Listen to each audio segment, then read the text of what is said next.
Well, hey, Southern Oregon, welcome back to the Real Estate Show. I'm Alice Lema. I'm a broker here in beautiful Southern Oregon with John L. Scott Real Estate and your host of the show. And today we are so happy to welcome back Guy Giles of Mutual Mortgage. He's going to be talking about what's going on with the Federal Reserve Bank this week because we had kind of some big stuff happening.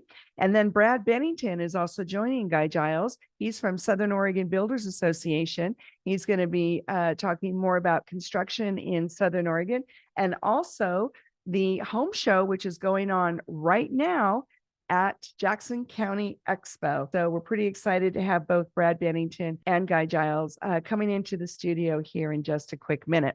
Let's check on our local statistics, all three counties, because we have some good news.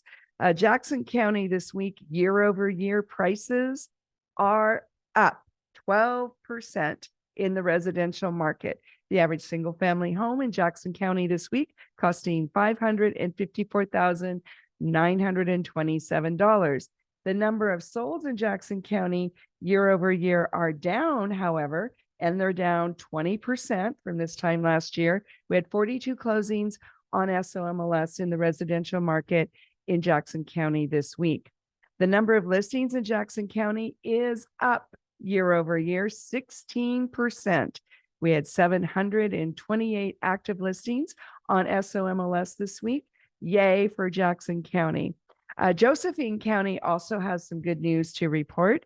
The prices year over year in Josephine County were up 11% this week. The average single family home in Josephine County costing $409,369. The number of solds year over year in Josephine County were down 23%. We only had 16 residential closings in Josephine County this week on SOMLS. The number of listings in Josephine County year over year were up 16%. We had 338 active listings on SOMLS in the residential market in Josephine County this week. So congratulations to Josephine County. Klamath County has good news as well. The prices year over year were up 24% in Klamath County this week. The average single family home costing $390,393. The number of solds year over year in Klamath County, however, were down 66% this week. We only had 7 residential closings on SOMLS in Klamath County this week. So that was a big deal. However, the number of listings in Klamath County year over year were up 13% this week. We had 261 active listings on SOMLS in Klamath County this week in the residential markets. So the good news, just to recap, all three counties had prices up over 10% this week, and that's year over year. So that's from this time this year to this time last year. We had listings up over 10% in all three counties, again, year over year. And we're still down on the number of solds in all three counties this week, year over year. And again, that has to do with inventory. So what this says is prices are up because of low demand. The listings are up, but it's still not enough to meet the demand. So keep that in mind, folks, as we get ready to welcome our guests. Well, Guy and Brad, welcome back to the Real Estate Show. So happy to have you both. Good morning. Howdy. So Brad, let's start with you because you've got some exciting news about our annual home show. We do. Yeah, Alice, thank you so much. And Guy, thank you for inviting me on. It's always a pleasure to be with you nice people. So what we've got going on is it's the 42nd annual Southern Oregon Home Show. This is really a neat deal. It's the third largest home show in the state of Oregon. It's the largest home show in Southern Oregon. And so some people who haven't heard of this before, they might say, well, what the heck is a home show and what do I care, right? Well, the neat thing about the home show is it's the one place once a year where you can find anything and everything to do with your home and property, and you can talk to the experts. You know, in this world of virtual everything, we communicate with email and, video, such as we're doing right now, and maybe telephone and so on and so forth. The great thing about the home show is you can go there and anything that you need, you can actually talk to the expert. Cabinets, floor coverings, windows, doors, decoration, landscaping, hardware, anything you want to talk about for your home and property. And almost all of our exhibitors have home show specials. And the reason that's important is everybody wants to save money. So it's a lot of fun. It's Friday, Saturday, and Sunday.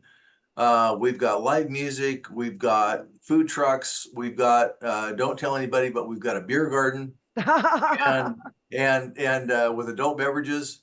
And it's a lot of fun, and it's really, really practical. And one of the neat benefits, just to our community is bringing exhibitors together with the public in this kind of a forum annually puts about $4 to $5 million into our local economy. 80% of the exhibitors at our home show are local businesses, and just getting the public together with the people that provide these services. $4 to $5 million in actually nowadays it's probably even a little bit more. It's $4 to $5 million probably 3-4 years ago, so it's probably closer to $6 million now. But I would just encourage everybody, come on out. It's at the Jackson County Expo. Have a lot of fun. Look around. You're going to find things that you didn't even know were, products that were available. Have a great time and enjoy yourself. And it's family friendly, isn't it? I see Very, a lot very of family. Yeah, you a lot of betcha. people bring their kiddos out there. Yep. Not to the beer garden, but the rest of it. Yeah, not the beer garden. Yeah, not that part. Yeah. One of the fun things about the home show that I always enjoyed was seeing the new technology and the new trends in colors, in appliances, in building methods and construction materials. It really can be quite an eye opener to go to the home show. It really is. It's a lot of fun. It's educational. Oh, and by the way, the tickets are only $5 and they're good all weekend. So Wow. if you come Friday, if you buy a ticket on Friday, that ticket is good also Saturday and Sunday. So it's very, very affordable. Wow, that's quite a bargain. It's hard to find bargains these days. Yeah, super cheap. And then what are the hours? Do you know that at this point? Yeah, so Friday, which is Friday, is noon to 6. Saturday is 10 a.m. to 6 p.m. and Sunday is 10 a.m. to 4 p.m. Okay, and this just only happens once a year, is that right? Yeah, Southern Oregon Home Show once a year. We've got a Josephine County home show that we do up in Josephine County, but this is the big one. This is our big, the building that we have it in is the Seven Feathers Arena. I think it's just a little under 50,000 square feet, and we literally fill it up. It's full. So let's see, something fun that you might not know. Let's see, we've got, gosh. One of the things that I always enjoy is we have vendors that have tools and equipment for the home. So they've got like really every time these guys show up, they have something that I didn't even know that I need. I mean, they've got neat things to do pruning with, things to work on your yard. And every time these guys show up, they have something that I didn't even know that I needed. And I buy it and I bring it home, and my wife goes, "Oh, wow, that's really cool." Yeah, it's really a nice one-stop shopping to see all the new trends, all the new technology, and they're all local businesses, which we really appreciate supporting our local businesses. Well, and I'm assuming, because I know for me, I'm doing a lot more loans on new construction than we have in the last couple of years. So I assume you probably have a couple of decent builders out there. Guy, you're absolutely right. We actually have more contractors at this show than I've ever seen before. Oh, that's great. Yeah. So again, if you've been thinking about doing something for your home or property, you can come out here. You can find, we've got design people, we've got general contractors, we've got subcontractors. Literally anything that you can imagine for your home, you can actually talk to a live human being that knows what they're talking about and learn more about whatever it is that you're interested in.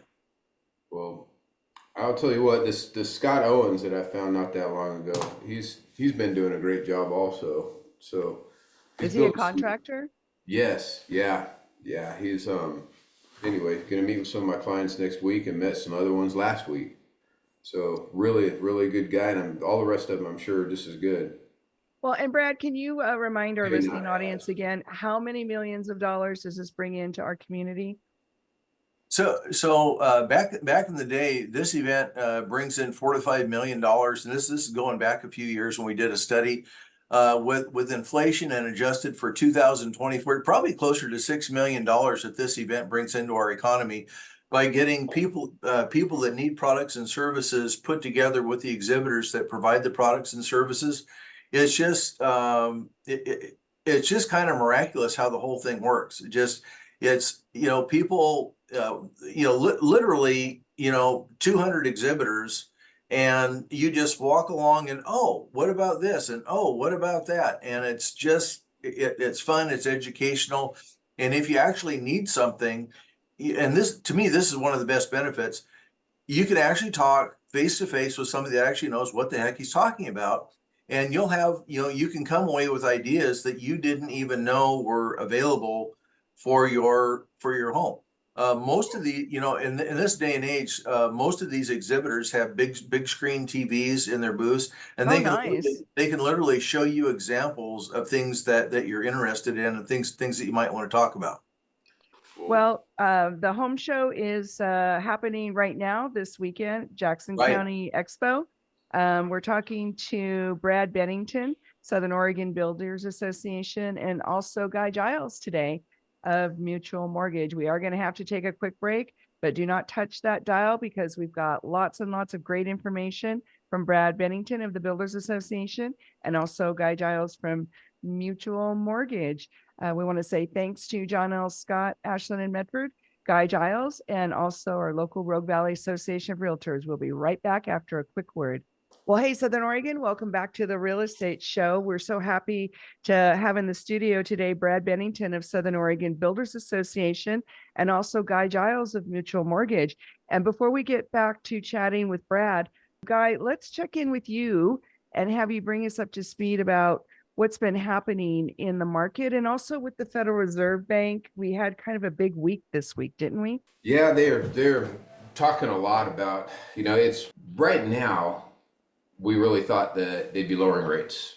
I mean, I don't think there's anybody that didn't think that would be happening by now. The Fed fund rate has stayed the same since last July. So I believe that, well, probably 2 months ago that we were gonna probably start lowering rates. But what's been stubborn and I guess basically is the jobs numbers. They keep coming out. Some of the problems that I've had with these jobs numbers is there's a lot of part-time jobs that have been created. They're not necessarily all full-time jobs. So you see the headline numbers and everything looks really great. I mean, if this economy's completely working out for you, then maybe I'm just totally wrong. But that said, some of the numbers are finally coming around to where they feel like they're a little bit more realistic, and it's just, I understand, I guess, you want everything to look good, and the Fed definitely does not want to lower rates too fast if everything's still going hot. I mean, they admitted that they probably waited a little bit too long to start raising them up, and now I'm hoping that they don't want to make the same mistake twice as far as, picking the right time. And I don't envy their position as far as that goes. I know what I want, but that doesn't necessarily always jive with where the numbers are. And at the end of the day, I think Friday was probably the most telling thing when the Bureau of Labor Statistics, or the BLS, numbers came out. They were expecting about 240,000 new jobs, and they ended up with 175,000. Oh, wow. But diving deeper into these things, we're, the average person, and I don't mean this to be gloom and doom, but what's important to my clients is low rates. And, it's terrible, but when a terrorist attack happens, that's when things kind of go to hell and we get a little bit better rates. When there's something cataclysmic. Yeah. So what we had, was part of this thing was the average hours worked now is down to about 34.3. Now In a that week? didn't instantly drop from 40, so don't think that that was a big move. But that said, when we're thinking jobs, we're thinking everybody's working 40 hours a week, and that's not the case. And that's basically the lowest that hours worked since 2011. So can you say that again? What is the average hours worked per week right now? 34.3 hours. Is that even considered full time? It actually is, just barely. But Okay, all that right. said, a lot of Yeah, what's wow. I know it's kind of well, it's just numbers being manipulated, and then Yeah, there's some other things to do with it also, where they can't get everything perfect. They have to do a certain amount of modeling to just as far as like the what they call the birth death rate, and that means like new businesses starting or dying. And the ADP, they get a little bit closer and they dig a little bit deeper into those, but the Bureau of Labor Statistics numbers, they do a lot of modeling when it comes to that. So that's why when I break these numbers down in just a second here, you'll see where some of the stuff that I've been trying to say for a long time, and I don't want to just say I'm the smart guy that figured it out. There's a lot of people. So we had 363,000 jobs that I guess the difference in the BLS and the ADP said that small jobs, I mean, meaning like 50 or lower, as far as businesses with 50 or lower people, they created 38,000 jobs.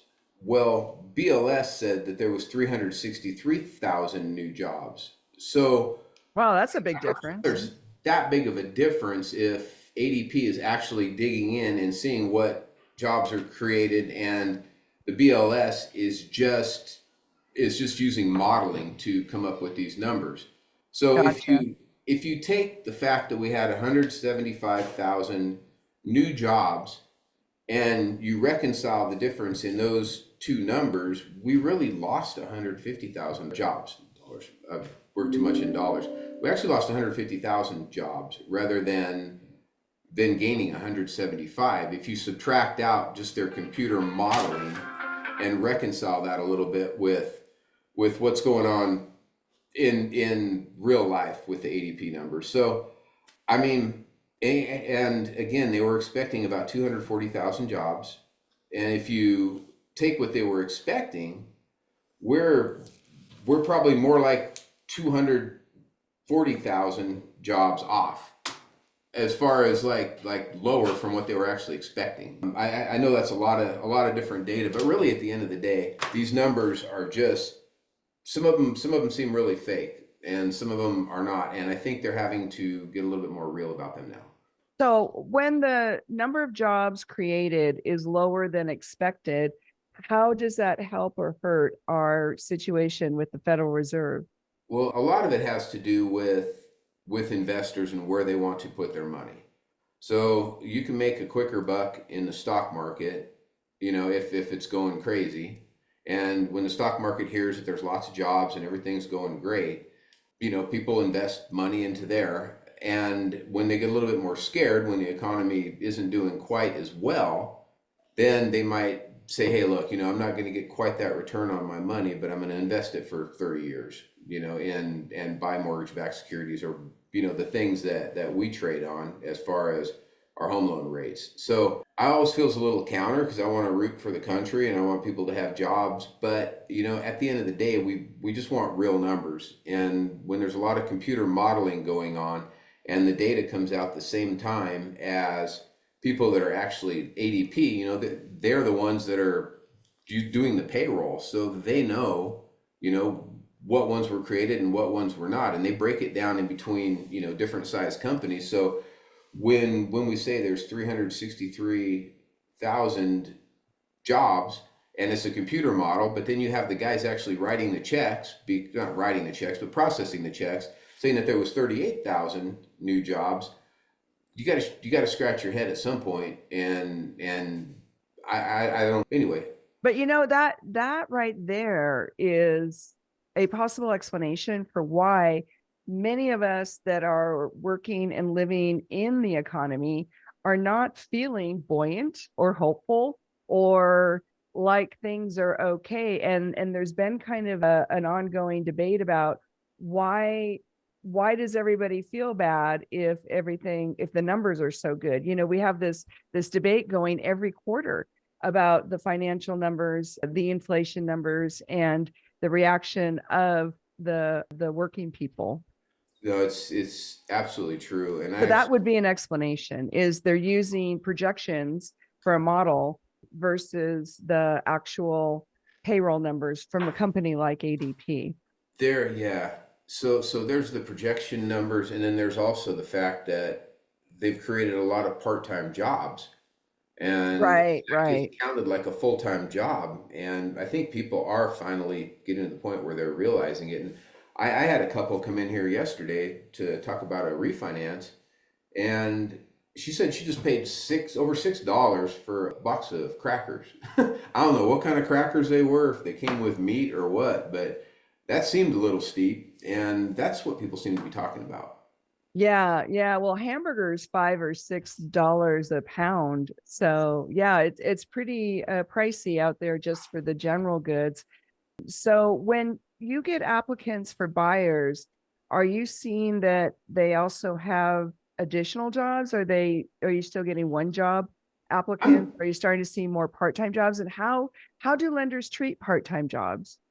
Well, you really have to have a couple year history to be able to use income from a part-time job. Interesting. That's Yeah, just like having your own business then. Don't you need 2 years in your own business for it to count? yeah. There are some caveats now that they've put in for some self-employed people. You know, I mean, you can get away with some different things with some brokers, but yeah, as a general rule, you want 2 years of tax returns. If somebody has a business that has been established and they've been working there and they took it over, you know, there's a little bit of leeway here and there, but it is pretty similar as far as that goes.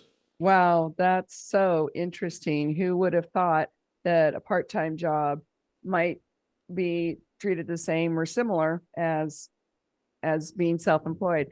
The demand for these semi-rural, more open spaces has become much higher nationally, and now Southern Oregon is on a lot of people's minds all over the United States as a place to go where it wasn't before.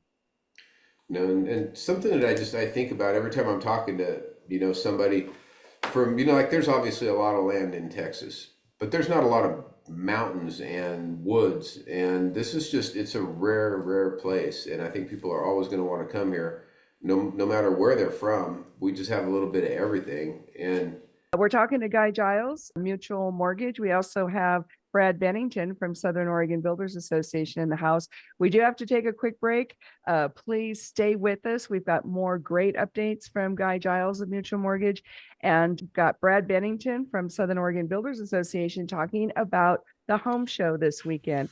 So please stay tuned. We'll be right back after this quick word from our sponsors. Well, hey, Southern Oregon, welcome back to the Real Estate Show. Just a reminder, this episode will air again tomorrow, Sunday morning at 8 a.m. on our new radio home, the ACE AM 1300. So thankful to Joe and Pete for getting this station up and running. We're really enjoying our time here. Let's get back to Brad Bennington, Southern Oregon Builders Association. Right before the break, we were starting to talk a little bit about what it's like to own a home and some of the extra costs that are associated with that. Yeah, Alice, again, thanks so much. And Guy, always great to visit with you on your show. You know, so we were kind of talking about the comparison between, you know, affordability and purchasing, you know, like an older car versus a new car, older home versus a new home. You buy the old car, you're gonna be working on it, you're gonna be doing some stuff. You buy the new car, comes with a warranty, things are brand new, so they're not likely to break and whatnot. And really, it's a very similar discussion when it comes to a home. I would say if you're, I always tell people that are interested in purchasing a home, price is what you pay, value is what you get. And to my mind, there's more value in buying a newer home. Now, that doesn't mean you have to buy a brand new home, you know, like a first owner home. But if you get a home that's 15 years old or newer, you're going to get a home that's built under a fairly recent building code, and you're going to have good energy performance. You're going to have a very good structure. You're going to have a home that's going to perform very well for you. You start looking at homes that are 20, 25 years, 30, and there's a lot of homes. I was just mentioning there's a home for sale over where I live that was built in 1954. So this home's almost 70 years Yeah, that's old. really common. Yeah, in Yeah, Southern yeah, Oregon. right. And the thing is that home, this 70-year-old home, is not priced that much less per square foot than a home that's maybe only 10 years old, right? So maintaining a home can get really expensive. Typically, your appliances, if you get 10 years out of them, you're doing good.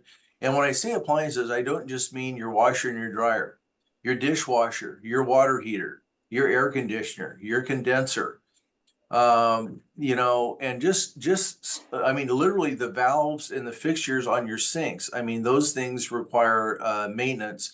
Generally speaking, if you're in a home that's 10 years old or newer, especially if it's been taken care of, you're going to have a home that's going to feel like a new home to you, right? Unless somebody's really beat it up. If you're in a home that's 5 years old, it's going to feel like almost brand new, right? If it's been taken care of. These older homes can get really expensive. My son just had to replace the water heater in his home. He lives up just south of Portland.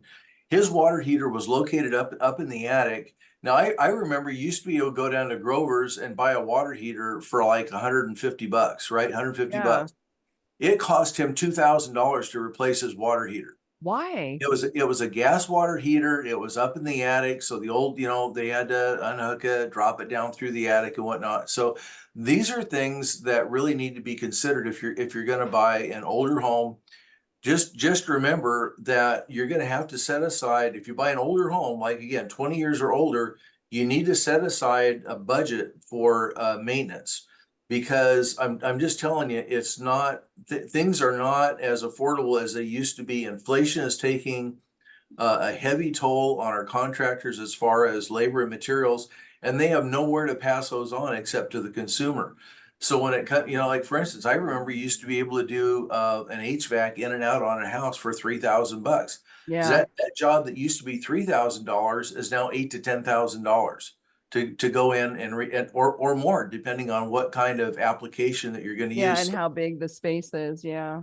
Yeah. So again, price is what you pay, value is what you get. And for most people, and by the way, I understand that our home prices today are not as affordable as they used to be, mostly because of regulatory impacts. But spending or borrowing an extra $50,000 for a home that's 20 or 30 years newer than the one that you might be looking at might wind up being a really good decision.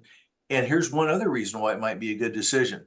If you buy a home, and let's just say 10 years, if you buy a home that's 10 years old, and if you live in that home for another 10 years, that home's going to be 20 years old when you're ready to sell it and move on to something else. That home is going to appreciate very nicely. If you buy a home that's 20, 30, 40, 50 years old, 10 years later, that home is not going to have appreciated as much as the other home did, even though their price points might have been fairly close. Older homes, especially older homes that were built before we had a building code in 1973, those homes just do not appreciate the same way that our newer modern homes are. So when people, if you're going to come and talk to Guy about buying a home and talk to Alice about finding a home to buy, remember, if you can find one that's 10 years old or newer, you're going to be receiving a much better value than if you get something that's, 15 to 20 years old. Does that kind of make sense? It does. It does. The people on a lower budget often end up with an older home or first-time home buyers. So I really like your suggestion of having a home budget, because you're going to need it not only for replacement, but what about energy costs? Oh yeah. Yeah. You're going to be, back in the day, and they're still out there. Back in the day, we used to have 100% electric homes. that were heated by these magical devices called baseboard heaters. And these baseboard Oh, heaters, right. yeah, we're going back into the 60s. This is back when Pacific Power used to actually give the contractors these baseboard heaters. They'd give them to them to install in the houses because they knew they were just going to consume gigantic amounts of electricity. So these old baseboard heaters, they literally just had a resistor element all the way the length of the baseboard, and you crank those suckers up. And this is back when you had that little spinning disc in the electric meter. Uh-huh, yeah. You could go outside and look at that electric meter. That thing looked like a frisbee. It was spinning. But back then, we were only paying 1.5 cents per kilowatt. So I was gonna say, yeah, energy was cheaper. and we know that electricity is getting more and more expensive. With the Pacific Corp, I think, has requested a 17% increase going into 2025, I believe. It went up 13% last year. They're going to go another 17%. I have talked to industry insiders that have, and these are guys that know what they're talking about.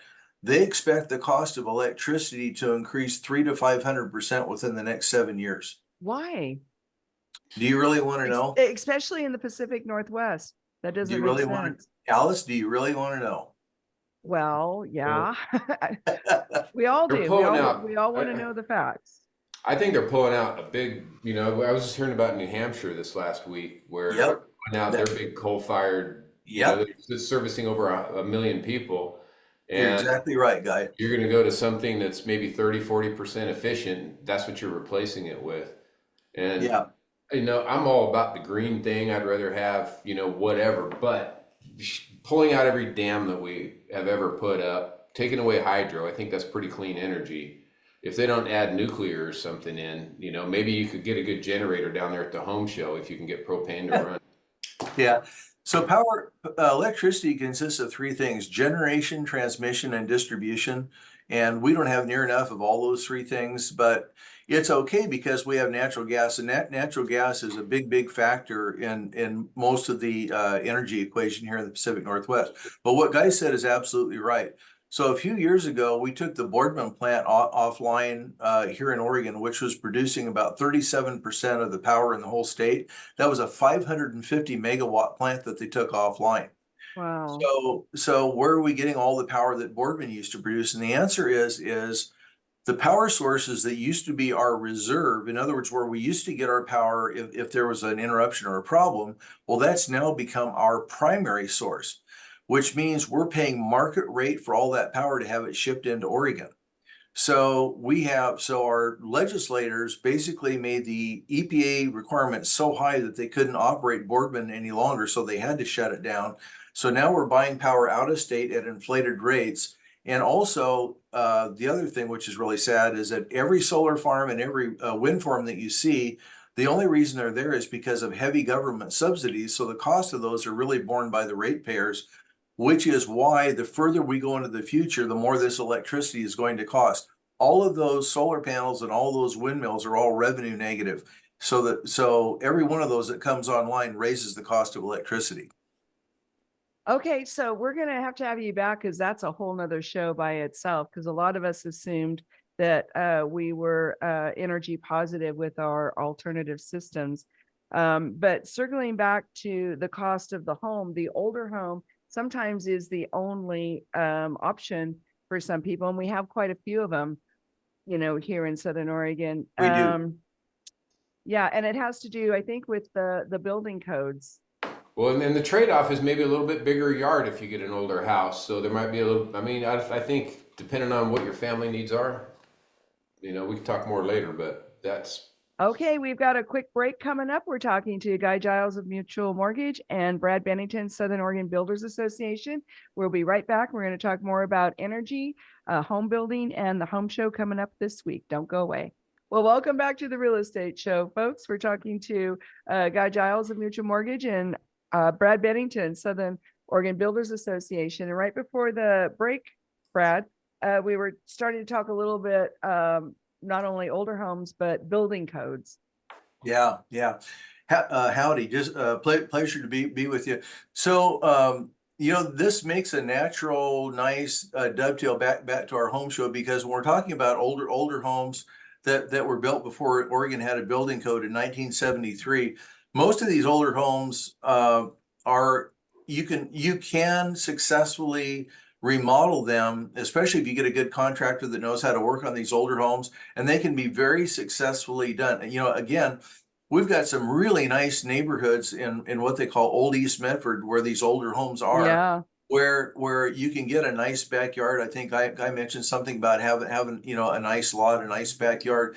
Many of these older homes, they're in a nice neighborhood, they've got a nice yard, but the home just needs to have some upgrades to make sense. So what I would encourage someone, you know, like if I had a niece or a nephew, you know, and their budget, of course, is limited, as long as you work with a contractor and make sure that the home that you want to buy can actually be successfully renovated, you don't need to be afraid of it, and you can work with a guy to get enough money to not only purchase the home, but get those critical upgrades in, so that when you actually get into the home, you don't have a lot of surprises that you're going to have to pay for, things that materialize in the middle of the night, so to speak. You know, and that's also a great way to add value, because lately the renovation loans that we've done lately, I'll define as post-COVID. When we buy older homes or broken homes and fix them up, they're worth more than they would have been had we purchased them Right. already in that upgraded condition. So it's been a real fun wealth building game lately as well here in Southern Oregon.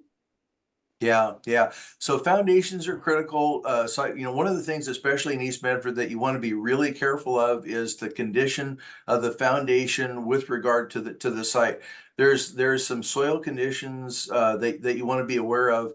So you get a good contractor. They can make sure that you're buying something. We call it good bones. If that home has good bones, it's got a good skeleton.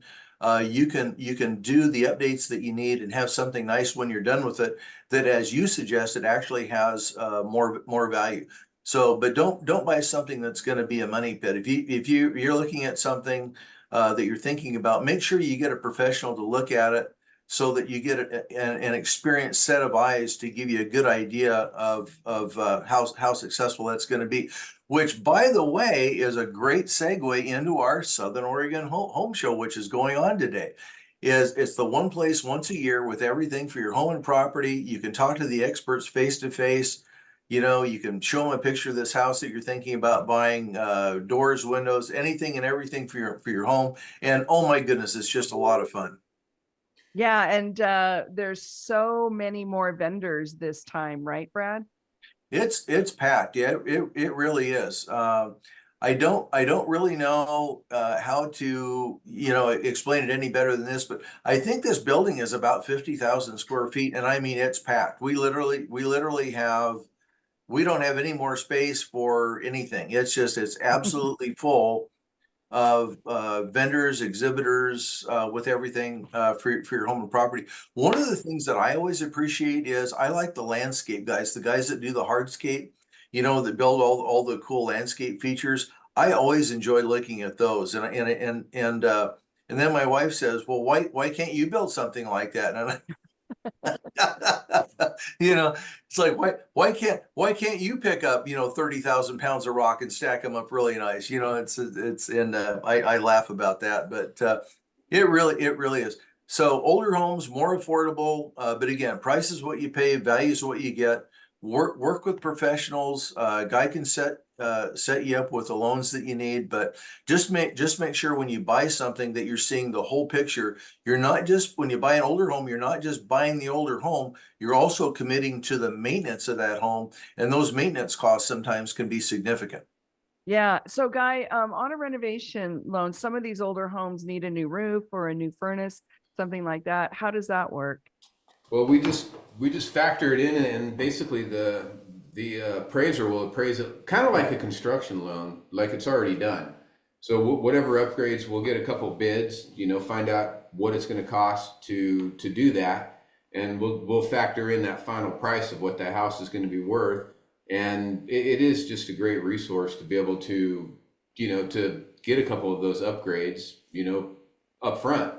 And because that's actually not buying the house and then generating some other debt in order to get the Oh, stuff that gotcha. you want done, when the rates drop, it'll be what we call a rate and term refinance, where we're not charging any extra fees for what we also call a cash out. So if you're, consolidating credit cards and all that stuff into your loan, it's a little bit different animal than just redoing what your loan was on your first mortgage. So we definitely have some good options. If you find that house that's got the bigger yard that you're ready to go. Well, and that's right, because it's the older places that have the bigger yards, right? That's what I always think of. I mean, it's really nice to walk in and know you're not going to have to replace your roof for a lot of years. So, if you're paying, I think one number that he threw out, $40,000-$50,000 more for a house that's brand new, one roof is going to almost make up that difference, Now, what about sellers? What about sellers doing a renovation before they go on the market? I mean, really, I'd like to just sit down and look at their whole picture as far as that goes. Because maybe just a little equity line or something like that might be a cheaper avenue for them at that point. And But it's possible. There's possibilities. Yeah, and depending on the circumstances, I might farm that out to somebody else that, on the equity line side, but I'll always try to do what's right for the client. But one thing, if somebody can't make it out to the home show today, questions I get a lot are, I need a roofer, I need this, I need that. People come to me for a resource because I've been here since before the trees. And it's one of those things that if they can't make it to the home show, can they just get on your website and find some resources? Oh, as that's far a good as question. contractors and things. Brad? You betcha. You betcha. Yeah. BuildSO.com. We've got 300 companies that we can offer to the public. And also, again, we're happy to help people find the resources that we need. We serve the public, we serve our professional community, and we serve our regulatory and elected community, and we do it all for free. We're a self-funding nonprofit, and this is what we do. I mean, it's kind of like if we were house painters, it's kind of like we work at McDonald's flipping hamburgers so that we can paint people's houses for free. It's kind of a funny deal, but that's what we do. We serve the public for free, and we're happy to do it. Well, it's a great resource, the Southern Oregon Builders Association. Can we have the website again? And let's talk about what it takes to get into the home show this weekend. You bet, Alice. Yeah. So our website is buildso.com. If you want to email us, it's info@buildso.com. Our Southern Oregon Home Show is it's going on right now. So it's Friday, Saturday, and Sunday. Today it's 10 to 6 p.m. Sunday it's 10 to 4 p.m. $5. The ticket's good all weekend. And again, lots to do. We've got food trucks. We've got live music. And more stuff than you'll have time to look at. You won't be able to see all the stuff that's there in one visit. So bring your walking shoes, and it's family friendly. Very, very family friendly. And by the way, this is a large campus. There's more stuff going on. I mean, our home show is going to be the biggest event that's going on right now, but there's other things going on there as well that are also a lot of fun to look at. So it really is. It's a great time to spend some time with the family and look around and see what's out there and just enjoy the expo. It's a great place to hang out. And it's brought to you by the Southern Oregon Builders Association. And it's only once a year, folks. So don't miss out on this. You betcha. Guy, how about we get your email and phone number so folks can talk to you about loans? Yeah, so it's my phone number is 541-944-6987. You could just probably look my name up, Guy Giles, on the internet, and I should pop up pretty easily there also.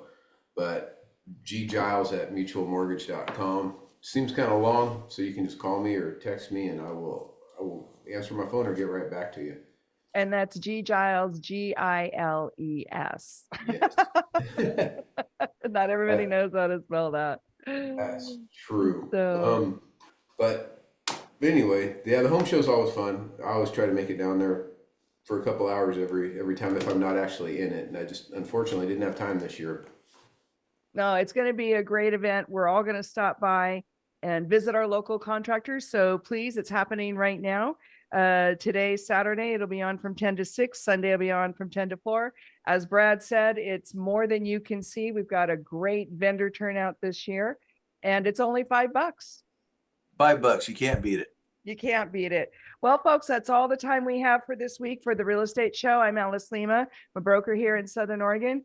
If you'd like to be a guest or a sponsor, please contact me at 541-301-7980. Otherwise, we'll see you at the home show. Have a great Southern Oregon weekend. And thanks again to John L. Scott, Ashland and Medford, Guy Giles Mutual Mortgage, and our local Rogue Valley Association of Realtors for sponsoring us. We'll see you at the home show. Bye, folks.